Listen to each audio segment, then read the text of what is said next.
Father, I thank you for this few minutes, these next few minutes as we open up your word. That you will give us help by the Holy Spirit to articulate truth. As dumb as I am today, God, please help me to help them. In Jesus' name. Verse 25 saying, there went a great multitude with him. And he turned and said unto them, if any man come to me and hate not his father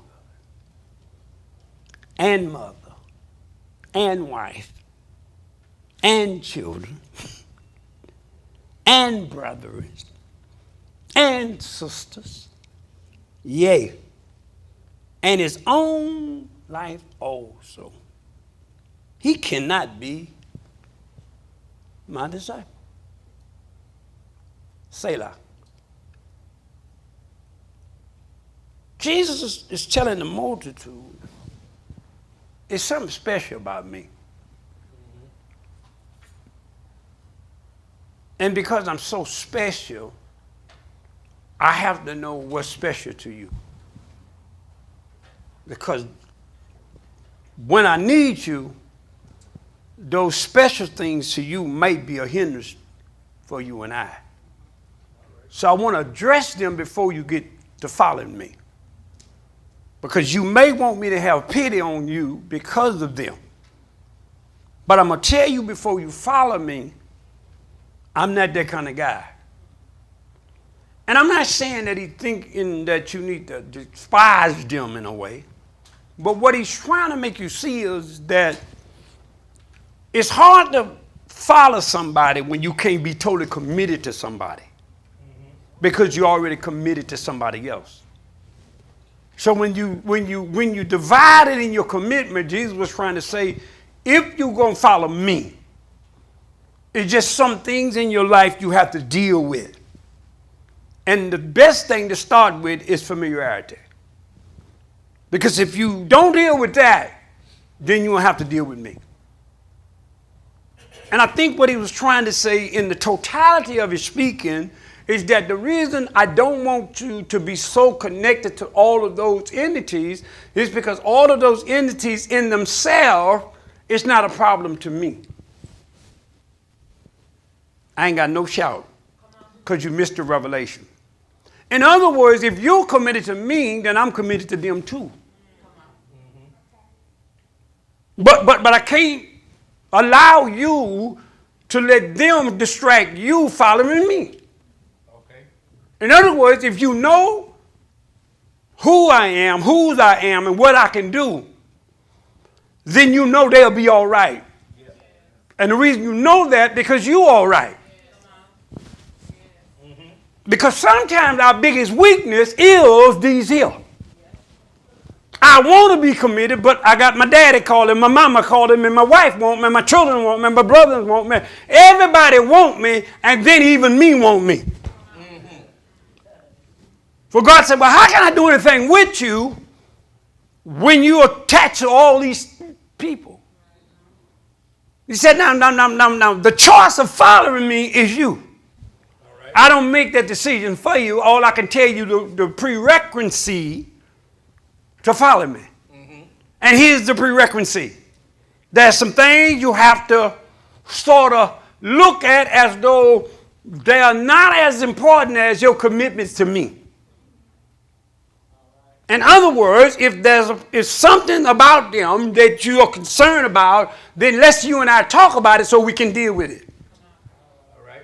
Because that's going to come a time. There was a young man came to Jesus and said, Lord, is it possible you'll let me go home and bury my father? And Jesus said, well, I thought I told you earlier, if you're coming after me, then you got to let the dead bury the dead. I would be the church today, Pastor, but I got to go with my sister somewhere. Okay. I'm not despising that, but you got to be careful with that because they know you ain't committed to nothing. Uh-huh. People only come at you because they see your lack of commitment to something else. Because most people won't call you on a Monday, Tuesday, Wednesday, Thursday, Friday because they know you work 12 hours a day. Yeah. But it's amazing when it comes to things of God, you always got an agenda for them. And God is trying to tell them that if you're going to follow me, there's some things you got to undescribe for. What they call that when you undescribe, unfriend some people. Since y'all technology people, there's some people you need to unfriend. You need to go on your post and unfriend some people. You might say Facebook, I'll be there in a minute. I was doing good until I went on my Facebook page and somebody said something that messed me up. Unfriend them. Because they was your friend, you wouldn't have to unfriend them. So I think sometimes we got too many people and too many influences that's coming at us, and we're trying to be committed to God. And God said, if you're going to be my disciple, you have to discipline yourself. If you look at the word disciple, it's the word discipline, really. That's where it gets its roots out of the word discipline. And it cannot be my disciplined ones. That means that I have to have a such strict discipline about myself. Even when it comes to those that's close to me, I have to be careful how they are pulling me in 12 different directions, and then I'm asking God, what's wrong with me? Well, let me tell you what's wrong with you. You ain't but one person. That's right. Trying to take care of too many people, and now you're trying to be God, and you can't be you. We're finna get into some steep stuff, so I want you to just stay with me. And whosoever do not bear his cross, somebody say cross, and come after me cannot be my disciple. Now he tells them, you're dealing with number one, your friends, your family, and all of those loved ones. Now you got to go and deal with the cross. At the cross where we lay. At the cross is where we got to pick up every once in a while. My cross, not your cross. You can't pick my cross up. You pick yours up. Because I don't know what yours may be. I know what mine's is. And I think when he was saying the cross, he was really saying all them people. So you got to pick your cross up to be my disciple. For which of you, intending to build a tower, sit it not down first? Somebody say first. Now,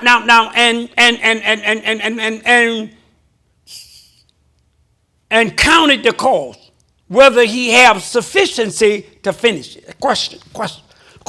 I like Jesus. He asks a lot of questions because he demands a lot of answers from his disciples.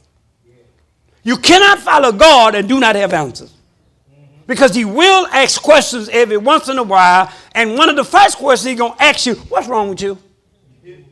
Because you're trying to blame me for what's wrong with you. And I'm not going to take the blame because I didn't ask you to follow me. You wanted to follow me, so now you got to deal with all of your issues. Quit throwing them on me. Lord, if no, you didn't have to follow me. You could have stayed home. I know I shouldn't have went to the store with you. Sure shouldn't have.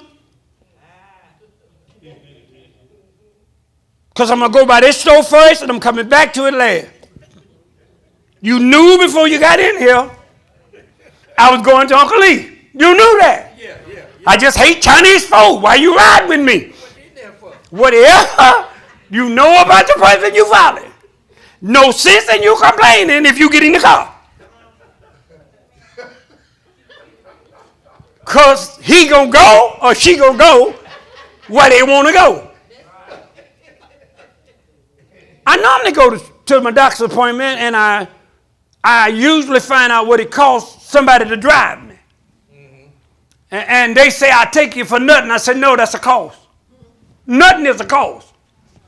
Believe me, nothing, say it out loud, is a cost.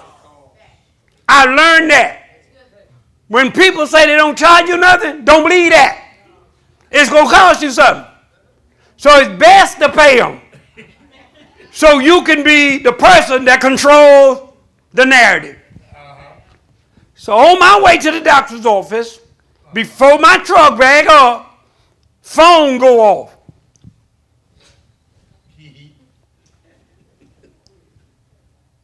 You on my payroll. So we have no phone calls during driving sessions. All right. The law said you shouldn't be texting and driving. So I take the phone, I put it out the way, and I say, focus. Your next hour is Shreveport, Louisiana. Whatever your mama, your daddy, your sister, your brother, your child, whatever your friends want, they ain't finna talk to you while you taking me nowhere.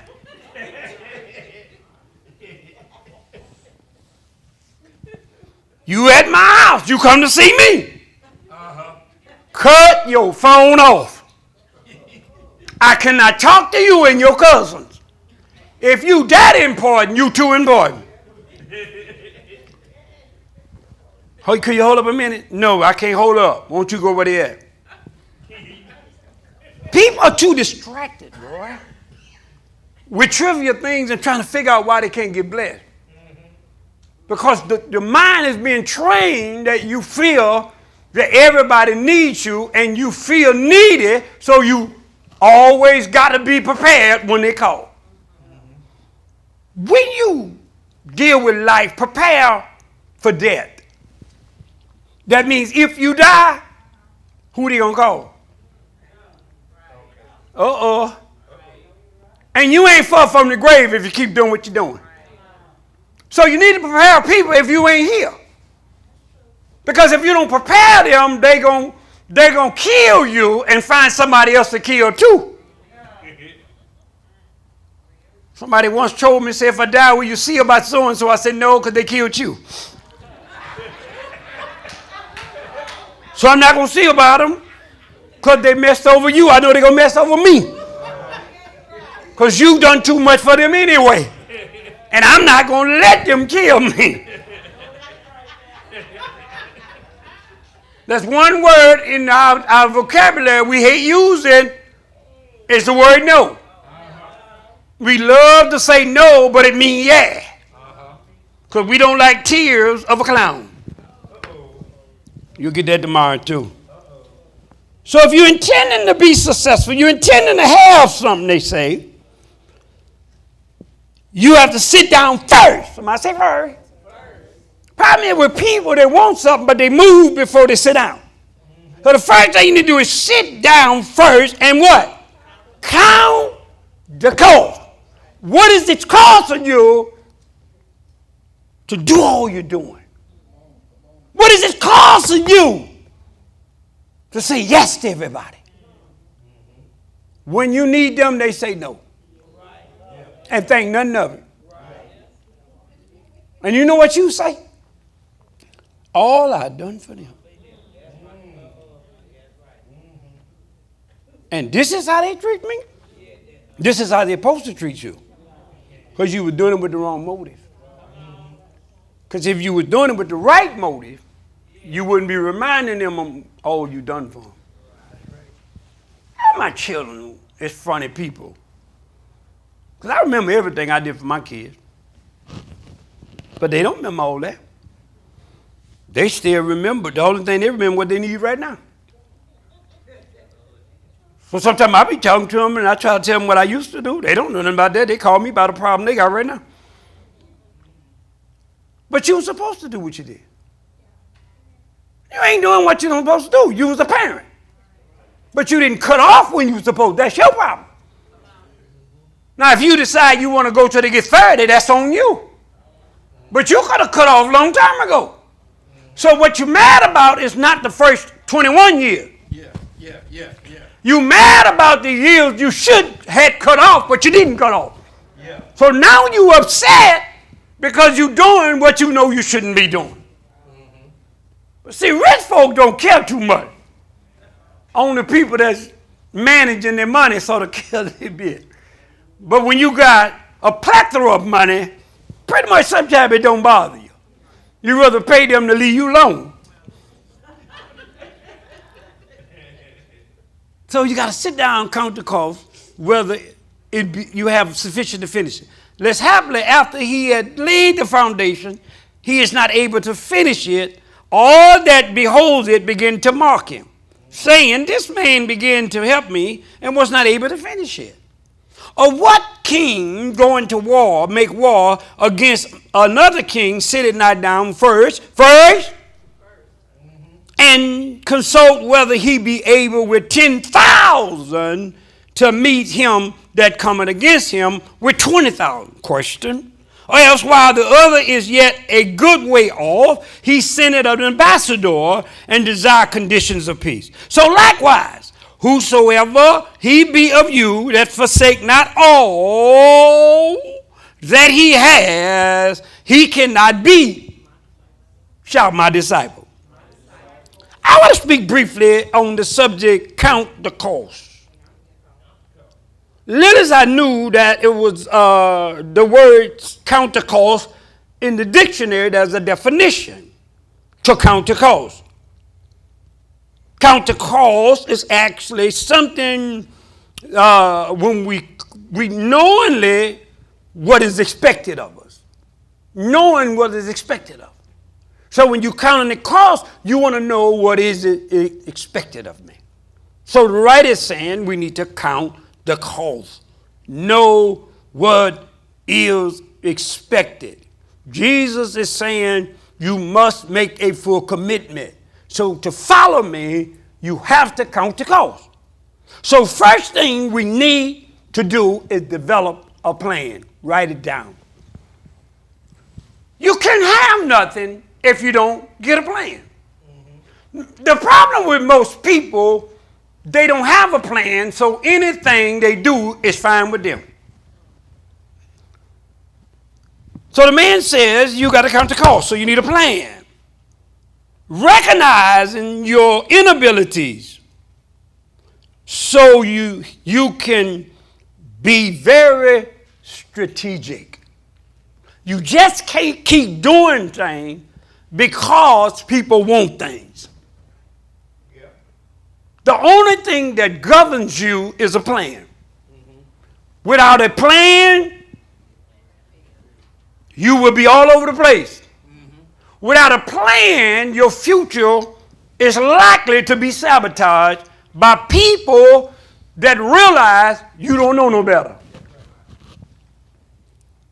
If your life is going to be a success, it's critical. Somebody say critical. You develop a plan. Strategic life planning is important. Everybody in your life, you, your wife, if you're married, you need to sit down and develop a very strategic life plan. A plan that you and your spouse can agree upon. Because if you got children, and if the husband and wife is not in agreement, somebody gonna hustle somebody. And the reason sometimes there's a lot goes on behind the back of each other because we don't have a plan that we can check to see if you stand true to it. See, when you don't have a plan, nobody can tell if we are off course. In other words, if I leave out going up I-49, just driving, and somebody stop and ask me, is you lost? I could never say I'm lost because I don't know where I'm going anyway. If I stop right there, it's okay. Because I didn't plan to do number drive. Yeah. But if I ask you, say, well, Pastor, where you going? I say, I'm going to Shreveport. And you notice I'm heading to Houston. Then you can say, well, hold up, I thought you were going to Shreveport. I am. Well, why are you going to Houston? Oh, I am. Most of us got a GPS in our car. When we don't know where we're going, we set it. Now, we don't know how accurate the thing is, but we trust it. And it tells us to go this way. And you know it gets real quiet when you got a lot of miles to go on the same highway. How is it when God gets quiet, you start fussing? Because we want things so fast that we want God to intervene when he already see you got 250 miles to go.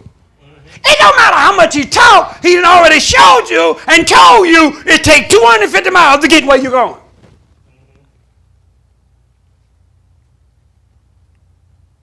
And all he wants you to come in and say you got 100 miles to go. That's why you hear something say, make a left turn. Make a left turn. As soon as you can, make a left turn. Make a left turn. And you listening, right? And you say, baby, what? We done missed that turn. Now, you don't know if it's true. You trust in the GPS.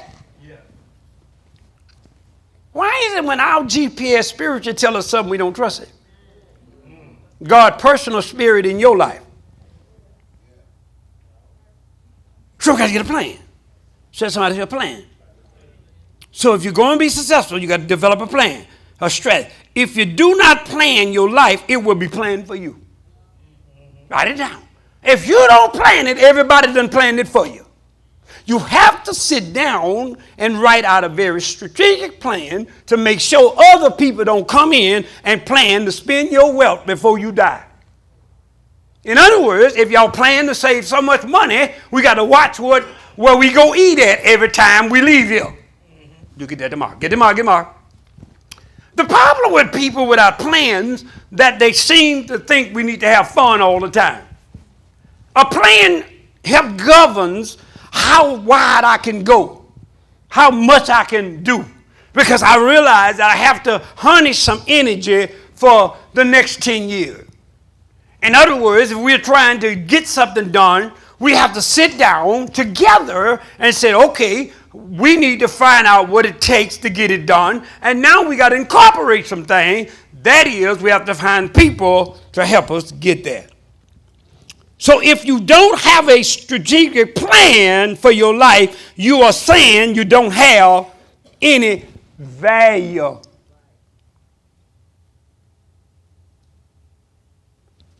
For your minutes. In other words, if you don't have a plan, the next thing you fail at is realizing your value. A plan helps you understand value. So when you understand value, now you control who walks in it. You know how many people come into your life and disrespect your minutes? See, when you plan to be successful, you don't waste a lot of minutes on people talking stupid. Ah, Lord, I'm in the wrong church this morning. Because plan says I have value to my life. In other words, you don't just call me and I just get up and jump because you called me. Mm-hmm. Because my life have value to it. Somebody say value. You know why people whine with the wrong person? Number one, they don't have a plan. Number two, they don't know their own value. Mm-hmm. So because they know you don't know, they plan for you. So now they got to pump your head up to make you look pretty to feel valuable. In other words, the reason you found me because I was valuable. Mm-hmm. The problem is that I don't know my own value. Mm-hmm. So my value now is in how beautiful you say I am. I've been looking in the mirror long enough to know how I look. Lying to me is no use for you doing it. Baby, you sure is pretty. If that's all you got to say, please go about your business. Because if that's all you know is pretty, bye. Because you look pretty broke to me. I'm not concerned with how I look. I'm concerned with my future. Because what you look at today might look like this tomorrow. And everything you see up here ain't real anyway. Some of this stuff bought. Some of this stuff being gone. You know, I got some prerequisites when I meet people. Because I look at them and I see them all dressed up and stuff. And I say, well, I know you ain't always look like that. So I want to know what's behind all the beauty. I want to go to the mind right now. So one of the things I do is get in conversation because what I'm concerned about, do you have a plan? Or your plan is to come in my life and get what I got? Because everybody come in your life and come to help you, they come to take from you. So you have to plan your life so strategic You have such strategies that when they come in, they can't just say little things to blow your mind. Oh, God. Oh, God. Oh, God. Oh, you should have seen him. He opened the car door. Oh, God, he paid for the meal. Oh, God, you should have seen him. He's just a gentleman. Well, go visit his parents first. See how he treat his sisters. See how he treat his mama. Oh, what about how he treat you? He trying to win you. Because you don't have a plan anyway. That's why you stuck yourself out there. So we can see you. You got to find me. Whoso find a wife. I wasn't looking for you. Y'all get that tomorrow. Ladies, I'm trying to help you. You better try to thank your pastor. So if you don't have a plan, you say you ain't got no value. So you got to value your minutes. So anybody can't just step into your life anytime they feel like it. Say this with me. My minutes is valuable. Don't allow people to come into your valuable minutes. Not when they just want to. When you're valuable, you learn to stop people from coming in and distracting your rest. What y'all doing? Sleep. Can y'all help me? No. Sleep. Why? Because I got a plan. And I don't plan to have a heart attack fooling with you. Most people stress ain't they stress. How is it your stress is somebody else stress and they ain't stressed like you stressed about what you stressed about them about? I've learned what you stressed about, they partying about. Well, you just don't understand. They gonna die. They ain't dead. They might be in the hog pen, but they ain't dead. All that you've done ain't changed their situation, though. But it's changing you.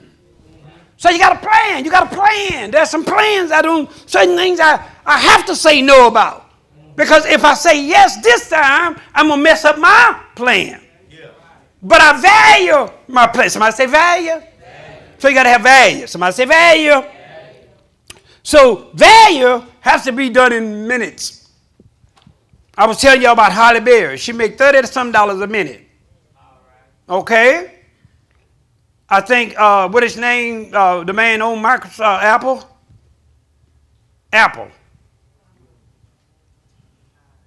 The guy that owned Apple.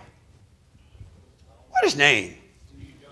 Whoever his name is, he makes $66,000 per minute, which he makes $6 billion per year.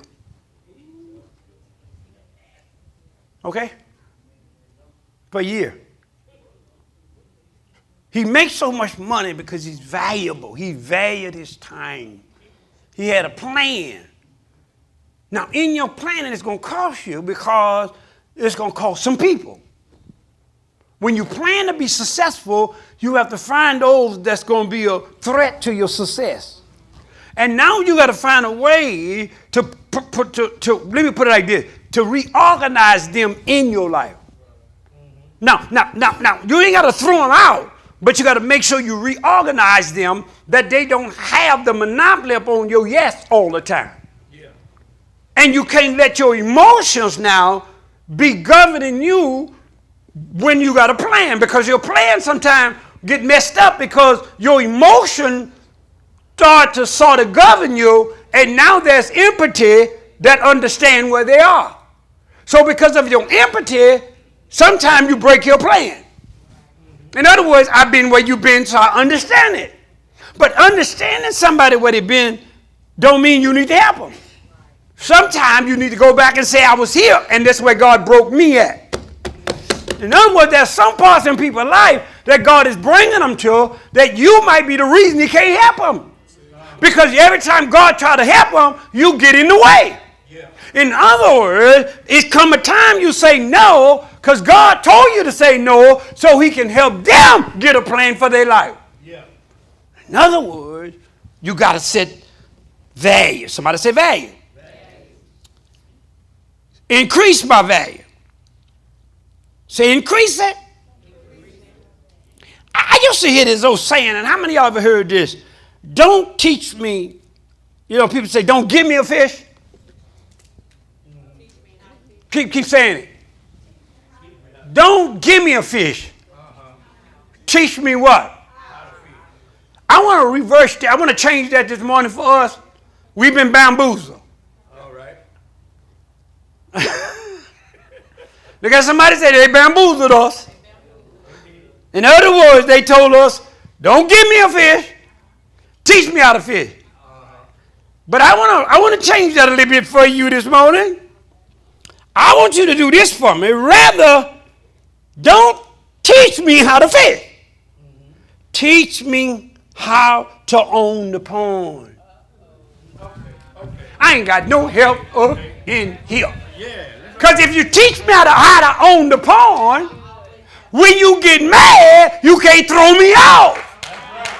See, you might teach me how to fish in your pond, but if you don't want me in it, you can stop me from coming to it. Yeah. But if I own the pond, then I can fish when I get ready. So everybody been trying to teach us how to work for them.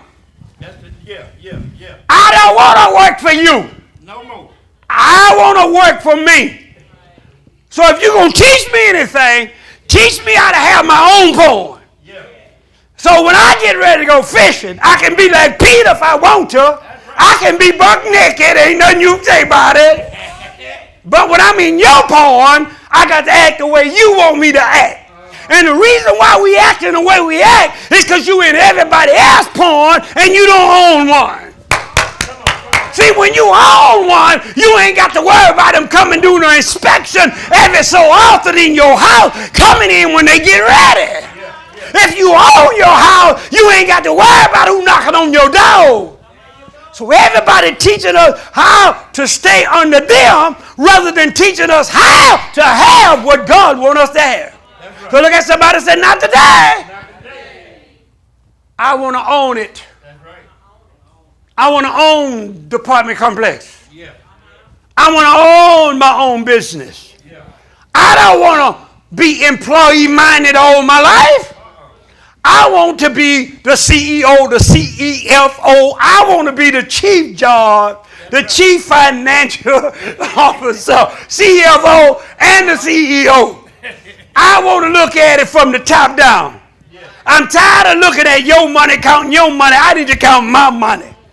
In other words, if I'm counting your money, and then that means if I got $1 million, you must be got 4-5 million more than I got.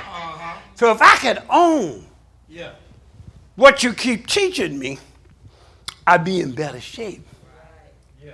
See, here's the problem with us as a people. They never taught us. See, college don't teach you to own nothing. They teach you to work for everybody else. When you go to college, they're just training you to stay under somebody. That's why most people that wind up being rich didn't go to nobody college. Because they made their mind up they weren't going to work for nobody, they work for themselves.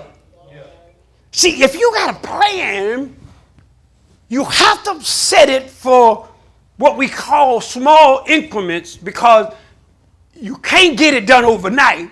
So you have to set goals. You know what your objective is to be rich. I mean, I want to be rich and wealthy. Now you need to set a goal on how you're going to get there. And one of the things we got to do is the next word. And here's the next word. There were 3 words I want to talk about. And then I'm going to get on to the next point. And this is just teaching because I ain't no hurry. If you're in a hurry, that'll do. Because I ain't hooping this morning. I'm just teaching. Amen? So somebody say we have to have, number 1, we need to what? Develop what kind of plan? A strategic life plan. Not just a plan, but a plan for your life. Because if you don't, somebody going to plan it for you. People come in your life every day and look at what you don't know and don't realize what you don't know. They know you don't know it worse than nothing. So guess what? They get in there and take it from you. So you got to develop a strategic life plan. Next thing you got to know is know your value. Somebody say know my value. And the next thing is you got to stop being indecisive. That means that you got to make a decision. Trust my decision time. You got to make a decision. So once you get ready to do something, you got to sit down and first count the cost. And when you count the cost, and when you set a plan and you strategize and put that plan together and then realize how valuable the plan is, now I have to make a decision. I cannot be indecisive about what is it that we trying to accomplish. Somebody say indecisive. The difference between the rich and the poor is decision. Somebody say decision.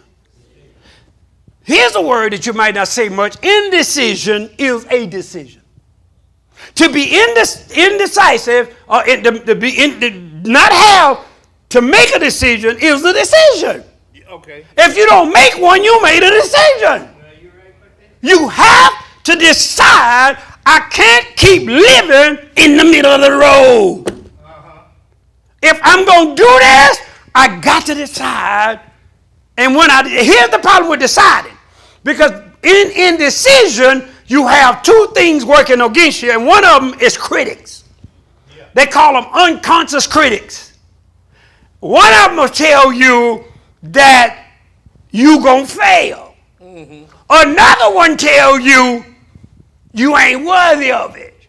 Okay. So you're not fighting with the outside. In indecision, you're not fighting with the outside. You fight with the inside. Because there's some things in you that could have happened when you was a child. People might have put you down. People might have said you never be nothing. So all these critics on the inside making you believe you don't deserve it. Mm-hmm. You remember when I said I went to the bank? Yeah. My critics went in there too. The critics that I took in the bank was, I didn't take nobody with me. Mm-hmm. So something was in me. Yeah. It was all these voices that I'd been around telling me you don't deserve something. So I was indecisive, Alvin. I didn't know what to do. So sometimes now indecisiveness is not always bad. Because it gives you time to sit around and sort of think about, okay, what I want to do. I may be looking at something. I may be thinking it out. I may be trying to feel it's the best thing for me. And I'm really not sure right now. But you have to come to a place that if this is the place, I got to get in this place. If this ain't what we're going to do, then we got to decide on it. Because we cannot be indecisive about what is it that God wants us to do. When the two shall become one, you cannot walk together unless you be agreed. That's right. You have to make a decision. Tell somebody decision. And not making one is one.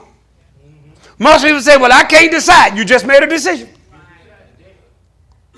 Because you listen to your critics. Oh, I'm just a failure.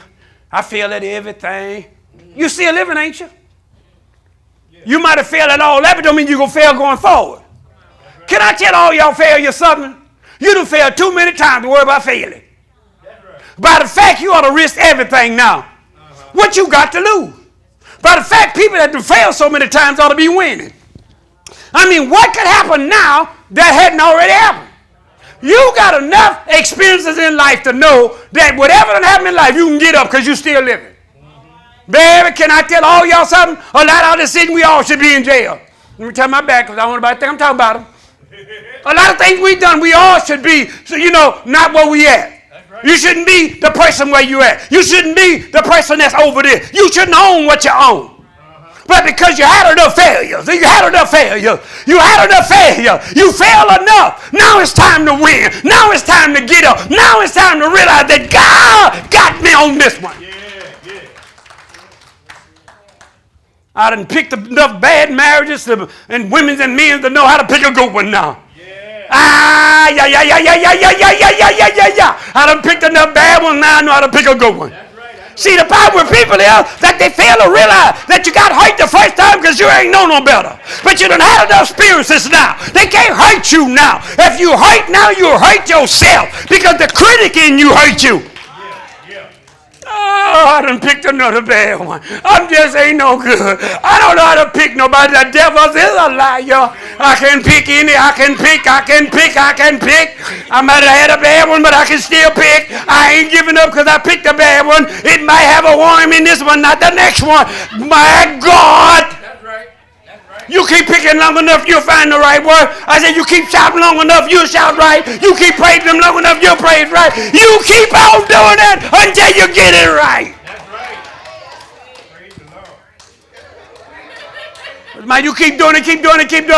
Oh, Lord, it didn't work out for 3 months. Good. So after 4 months, I'm on somebody else here. There you go. I realized it wasn't them, it was me, so I wasn't as quite ready as I thought I was. I just ain't got nothing to do with y'all married now. I'm just wanting to see when I say stuff. So somebody asked me one time, why you ain't married? I said, because I'm too picky. I've been through enough in my life to be picky. I ain't looking for no beauty, because beauty is not how to be whole. What I call beautiful anyway, somebody else might call ugly. Beauty is just in the eyes of the beholder. And if it look good to you, baby, follow it. Because, baby, what you call a money maker ain't no money maker anyway. So, you know what? I watch people all the time watching certain things. I said, baby, quit looking at it. Look at their head, look at their head, look at their head, look at their head.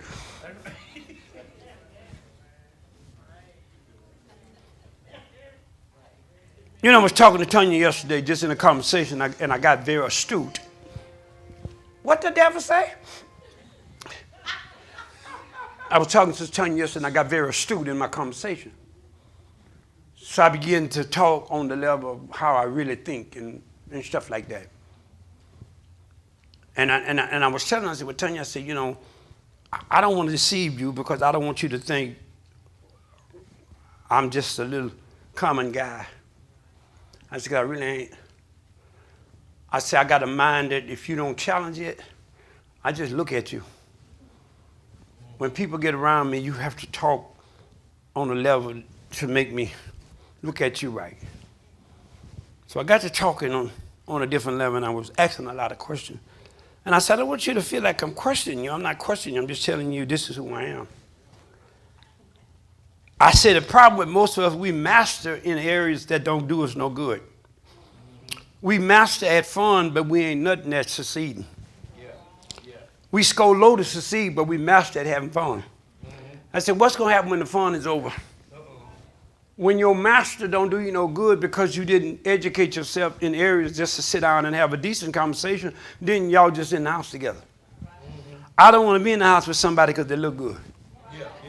Because I can look at you so long I fall asleep that somebody else might get you. So what I'm looking for is I'm trying to be all who I am so I can find out who all you are. Because, you know, a no-talking person is the dangerous person. If you're with anybody that don't talk, be careful, you don't need them. That's right. Because a person's conversation tell you a lot about them. And the problem with most of us, we settle with beauty, but it's vain. That's what the book said. I didn't say that. So I was just talking to him, and I was just bringing out some stuff about myself, and I said, you know, really when I'm home, this is what I do. I get on that phone and I talk.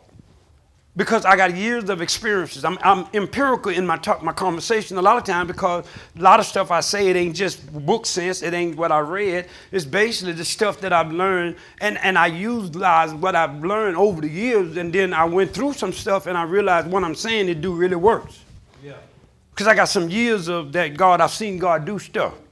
So I'm not just talking about like some revelation I seen. Peter had revelation and failed. Don't tell me I'm about a revelation. I hear people tell me all the time I got some revelation. Who cares?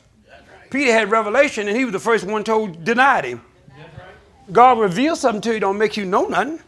You just know who he is, but you can't do no more than those that don't know who he is. God had to start somewhere. And sometimes he revealed things to us, amen? And so we have to make sure that we don't let indecision be a decision. So we have to stop being indecisive. So we have to sit down and get those 3 things in place. Number 1 is what? I tell you I'm teaching, so you got to develop what kind of plan? Not just a plan. You need a very what? Strategic life plan. You have to sit down and first count the cost and see whether or not what you're trying to build, do you have everything it takes to get it done? You got to sit down and do that. Then you got to find the value, your value. Because if you don't know your value, somebody else going to spend your time.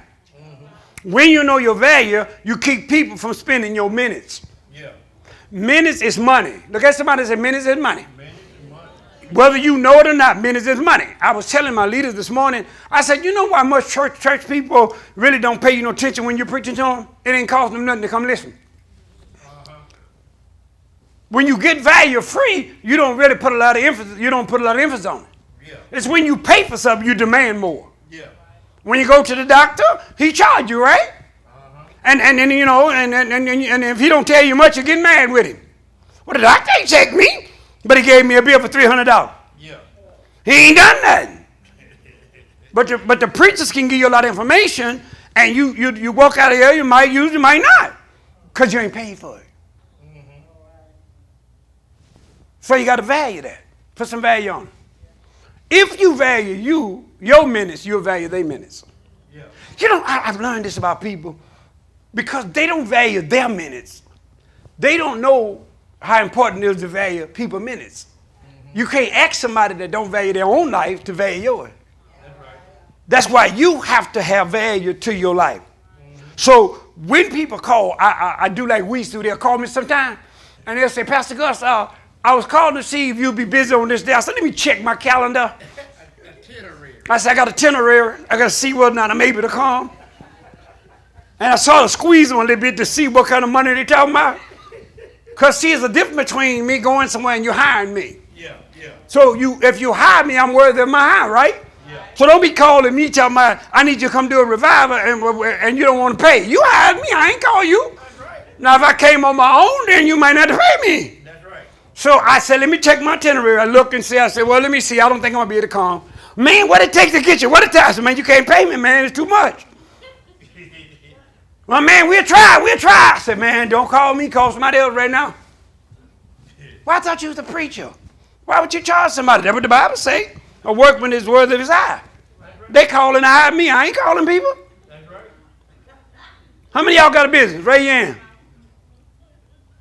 People ever call you to bring their car, truck, or their hairdo? Do you just get free or you can't charge them? Why can the pastors can't charge y'all nothing?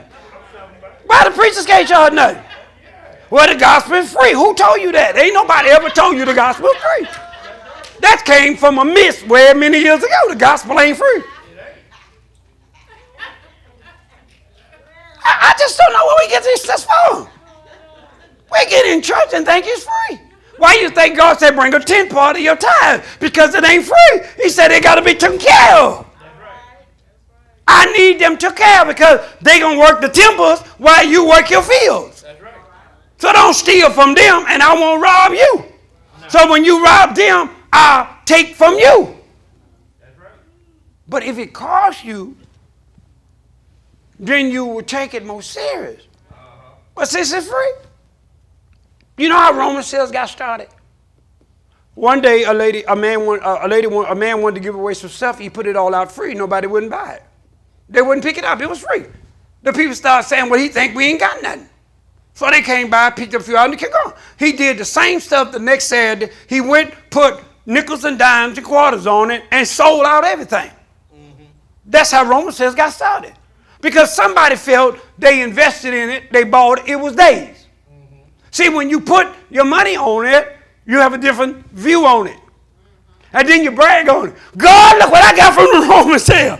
God paid $1 for it. I paid $1 for this here. I paid $1 for it. And you say, $1? Where you got that for? Girl, they got a Roman sale around there, girl. Girl, is it still going on? Then you walk right up in there. Ooh, God, look at that man. Look at that. They got a whole comforter set for $1. Why? You felt like you invested something. I'm finna close because Courtney put that music on. Okay? I couldn't get nowhere. I hope that helped you. Oh, yeah.